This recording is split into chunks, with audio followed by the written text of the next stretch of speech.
at the end of the day is to develop a multi-agency anti-kidnapping fusion cell. That's the purpose of the workshop. And in doing this, we're to come up with a joint decision model to allow for effective multi-agency use and conflict resolution. The workshop was meant to set up principles that will provide commanders with an agreed framework for delivery so that we can support decision-making and to enable appropriate legislation to be designed so that there'll be effective management and resolution of kidnapping issue.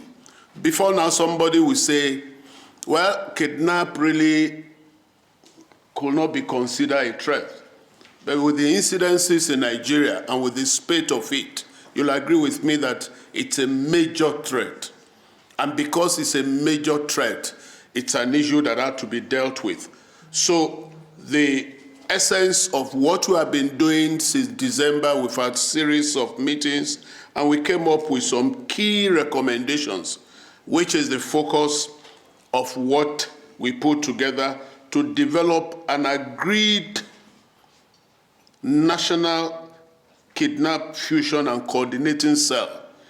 Our focus is to make sure that we maintain strategic national kidnap operation picture, get all the agencies involved in doing it so that we'll be able to put our feet at the right spot and come up with a set of principles so that the commanders will be able to deliver. We've looked at coming up with standard operating procedure. We've looked at developing the doctrine itself. And this session of workshop, like the coordinator said, is the session that involves relating with the public so that they could build trust and confidence in the security. Before now, that is missing as to what the security agencies are doing. And in some instances, it's assumed that the security agencies are not doing anything, which in most instances is informed by lack of knowledge of what the security agencies are doing. So the essence of this phase of training is for us to develop what we call a clear, effective information sharing strategy and an effective information sharing platform.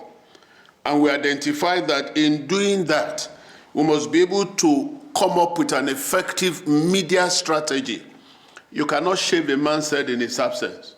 And so if you are talking about developing effective media strategies, you need to get the media houses involved. You need to get the press, either the print or the electronic media. We need to get them involved. And you realize that because of the 21st century challenges, the danger of your phone in sending informations ahead of what the organized groups are doing is very near and close to us. So what we're doing within these 2 days is to engage our colleagues on the outside in a way as to make sure that at the local and the national level, the awareness is developed as to what we're doing. Then we'll be able to make sure that when we come up with a final strategy, which is to handle anti-kidnapping issues, we have the buy-in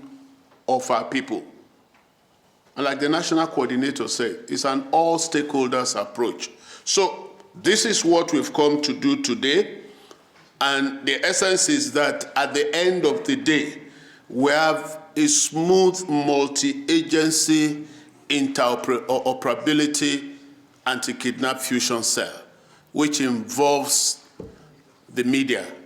So I want to appeal to us, let us not be in a hurry. Let us bring our experiences on board. I'm telling you, there will not be any dull moment, and you will enjoy it. Trust me, you will enjoy it. We are Nigerians, we're dealing with issues that concern us as Nigerians.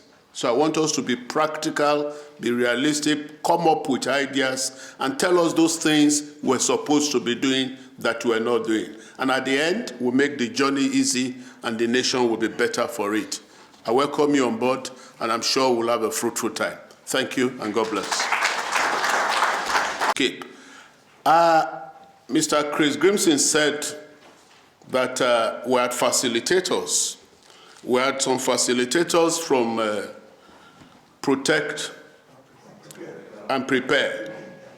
They've been with us all along, and we have two packages. They come from the UK end, while from the Nigerian end, I have my colleague, Mr. Dr. Andrew Madaki. I think I need to invite him on stage because he is the owner of this particular workshop. There can be an overdose in security management and administration as far as it gives peace and as far as it brings orderliness and creates opportunity for citizens. On that note, I bring you the warm greetings of my Director General, Alhaji Yusuf Magaji Bichi, who clocked 5 years today, 5 years of productivity, 5 years of doing new things, and 5 years of innovation.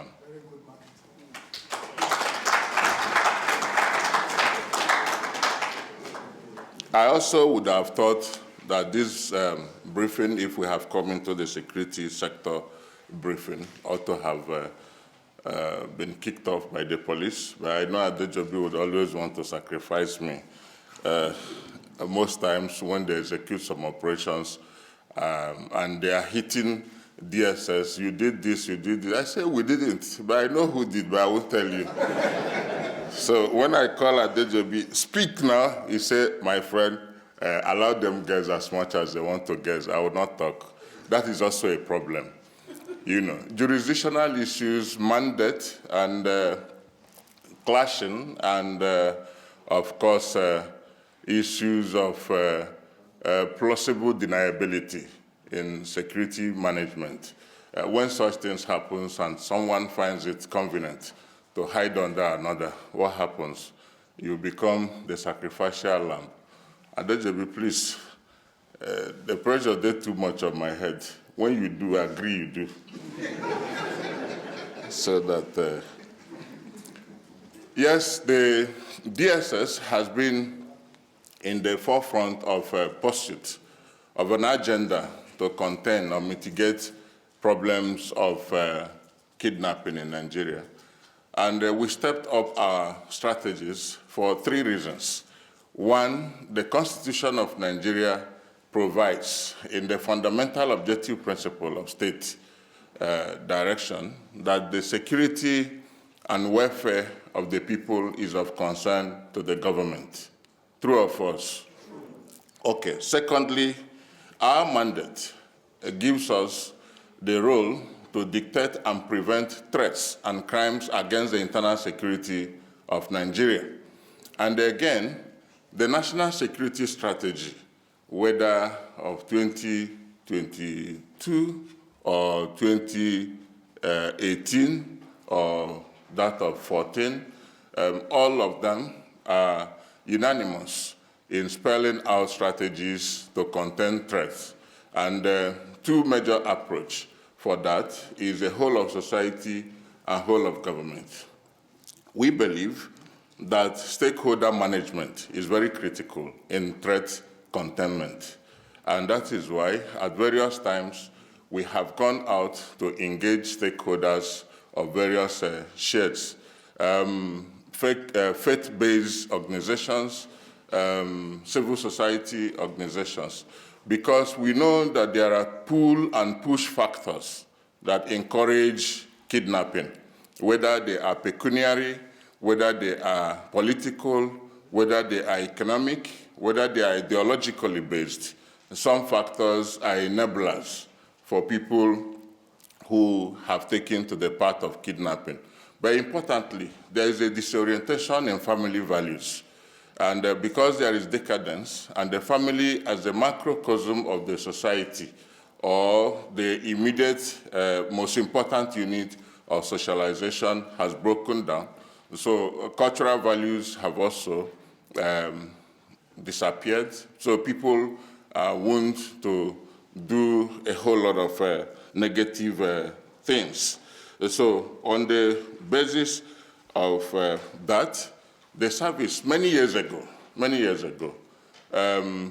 created the Special Incident Department. And under the Special Incident Department, they have what we call the Anti-Kidnap and Extortion Unit. And we also have a Special Incident Squad. That is a quick response squad to issues of kidnap. But if you come to operational and issues and reportage and challenges, we have to know that there is a major difference between security communication and political communication. So sometimes security persons are misunderstood, and while some stakeholders in the media expect them to do political communication, security people want to do security communication. There are some challenges and barriers that can make you not to say certain things at some immediate times. But at the point we created this unit, we also came up with a standard operating procedure for managing kidnap cases. But then an issue arises. A major challenge is the definition of a kidnap victim. Which kidnap victim are you talking about? An individual person, a public government official, a community of people, or a group of persons who are citizens but not government people. And then it throws up a bigger challenge for security managers in terms of jurisdiction and operating limits. So if someone who is going to the market in my rural village in Ebonyi State is kidnapped, for instance, and because my immediate family members have my number, or the friends there have my number, or a journalist's wife is kidnapped, because he has my number, he calls me. And I'm not the first line action enforcer in the line of that. He calls me, or he calls an army general who is his friend, and he expects him to give an order to the GOC in that AOR to immediately go to the bush and rescue his mother or friend. There are challenges. The GOC, as strong as he is, may not be able to enforce that. I'm your friend, but I may not be able to do that. Now, a councillor is kidnapped. A councillor now, as a government official, is reported to me, then my reaction may be different from the reaction I could give if an individual person is kidnapped, because that councillor has become a government official. And by rules of engagement, aside that, there are also issues about first responders, or what you call first-line action takers, when certain things happen. But I don't think the essence of our meeting today is to apportion blames or say who does what and who doesn't do what. I think we are here to synergize and come up with hybrid ideas about what we can do, and also sustain and strengthen efforts that are on ground. And so we also know that strategic engagement is very important in strategic communication. In communicating, what do you want to achieve? Nigeria desires that its citizens are free from harm. If you look at human security, Nigeria desires that the welfare of citizens are promoted. So every policy of government, internal or external, is geared towards that actualization. And so, as a security officer or as a media person, you must at all times have in mind that this is the objective of why you are a media person or why you are a security person. But sometimes something happens. The media person finds it convenient to report security agency and his failings because he knows the security person operates within an order. And even if you call him any name, he cannot come after you or burn your house or kidnap you or stab you. And so if a Boko Haram person or the so-called unknown government does anything, the security person pretends not to be aware of that. And when news comes in the boardroom, he trashes it. You won't make the come burn our media house. Make una carry on a problem, go sort them out. Where security they why they bring this thing to us? It's a challenge. But then there are circumstances where if there is adequate synergy and partnership between the two and response system is quick on the side of security to media, the media person will be emboldened to write his news without fear or let or hindrance because he knows he will be protected. If a media person is being hunted for the news he reported, then probably he may not report again. So meeting of this nature will also bring out strategies about how we can come together to reason on that line of action. So that if you are also setting an agenda or giving roles, the operational person and the strategic person in the organization, for instance, you go to police, somebody is in the field as operational person, and somebody needs to communicate. If you do not explain their roles very well, there will also be a clash, and the problem you want to solve will be more complicated. Again, the kind of person we have invited for this meeting in the media management is very important because they are the feeders. They get the news and send to the newsroom. But the national coordinator, please, afterwards, you can also target editors because whatever news that comes from these people is sieved, and the reporter or correspondent is somehow, handicapped. All he does, and his job is to send in the report. Whether it is used or not, is beyond him. And there are several considerations that may make a news worthwhile. The breaking news syndrome has become a major problem in our climb, and even everywhere in the world. Political leanings and considerations is also another problem. And in fact, pecuniary reasons, ideological bents, and the people who, for whatever reason, are associated with primordial, tendencies. It can be religious, it can be tribal. Now, in a country where we have tribalized crime, I did something, you did something. Somebody is not saying what he did was wrong, but he is saying, why are you arresting him? Because he's an Igbo man. Or why are you doing this? When Boko Haram started, I know very well that we were given, we are doing trend and pattern analysis of the preaching of Yusuf Muhammad, that his preaching is going off what real Islam is. And if you give time, this can become a challenge. Severally, he was invited, and severally, some people of means came for him to say, release him to us. He is not a bad person. He's not a bad preacher. At other times, people felt you were also, my DG then was a target of attack, that he was suppressing religious freedom. And today, what has happened? In the Southeast, when the challenge started, so many persons were, of course, praising the people who started the problem of separatist agitation. And they saw it as a balance of terror and balance of force in a nation where every person is boasting about their power for negativity. And of course, today they have realized that they bought a white cat for a pet. Yes, because another challenge in managing kidnap and all of that, because all of these things, for instance, started from agitation for resource control and all those. But today, people are now making different demands and implying different interests into that. So for us, in the pamphlet we did, in raising security consciousness, we also have advisory for people. This is a guide on security consciousness in Nigeria, tips against kidnapping and other threats. This was something we had done, and we called some persons who cover us here, who bear witness that we had shared this to them and did advocacy. And we said, inside of it, if you are kidnapped, this is what you could do. Government, if somebody is kidnapped, this is what security can do.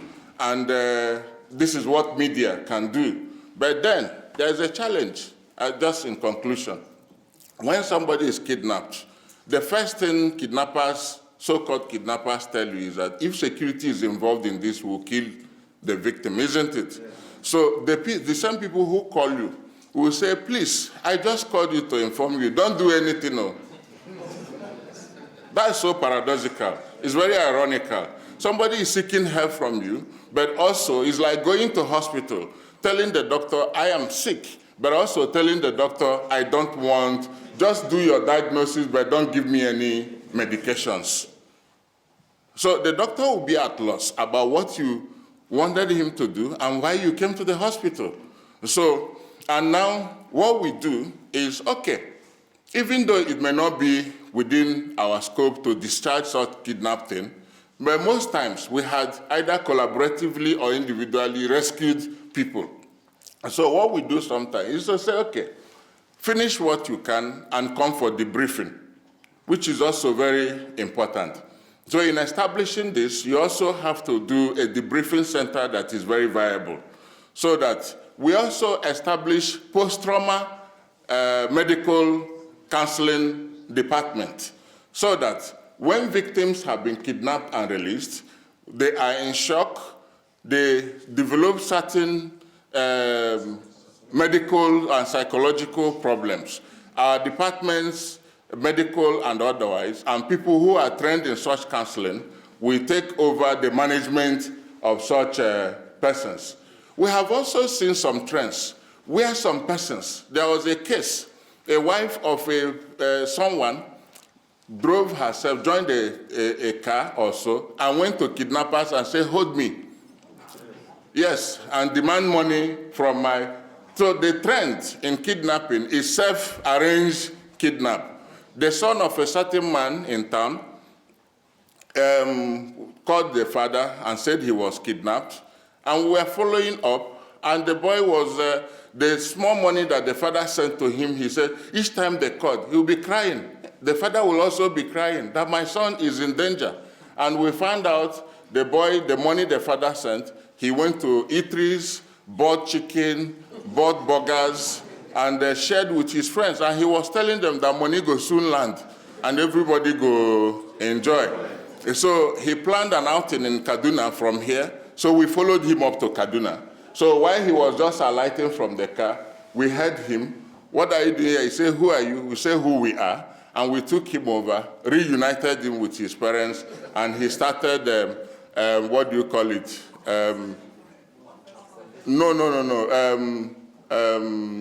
Counseling, counseling, trying to, in psychology, they call it therapy.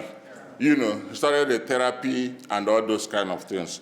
So going to do this will be very important. We have talked about, and we have also seen this as major component of terrorism investigation, where kidnapping has become a greater part of, terrorism and insurgency, where the groups do it either to raise money or to, put fear in the minds of unsuspecting members of Again, please involve the Ministry of Information and NOAA in this. It's very important. Otherwise, we'll be wasting our time. Involve NOAA and fund NOAA for enlightenment. In 1990, when they were doing the political bureau, the transition to democracy programs in those days, NOAA was very efficient. And they were everywhere in the villages. I was a small boy then, but then NOAA was very efficient. We can have that NOAA of that time. Give them money. If NOAA And Ministry of Information has the largest network of information dissemination. If we engage them appropriately and they are up and doing, our work will be less. So the DSS will continue to do its work. We have established countering and preventing extreme violence department and strategic engagement department, strategic communication. But then the icing today is to agree that we can have a national multi-agency fusion center with defined roles based on jurisdictions, based on individual organizations' mandate, and all of that. And I think if we do it, Nigeria will be better for it. Thank you very much.